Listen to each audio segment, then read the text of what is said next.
Yeah, hi students, welcome to my new video. So in this video, we are going to calculate the CGPA by using the percentage. And this method is holds good for VTU 2015, 2017 and 2018 schemes only. So let us see the first example. In the first example, the percentage given is 82.5 percentage. So for this percentage, what will be the CGPA that we need to calculate? The formula for that is CGPA is equal to percentage divided by 10 plus 0.75. So let us calculate this 82.5 in CGPA. So 82.5 according to formula I'll write divided by 10.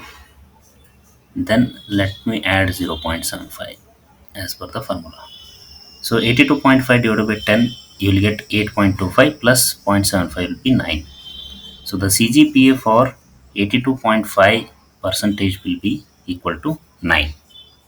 So let us try one more example. So in the example second, I have taken the 90 percentage. So I am giving a challenge for you.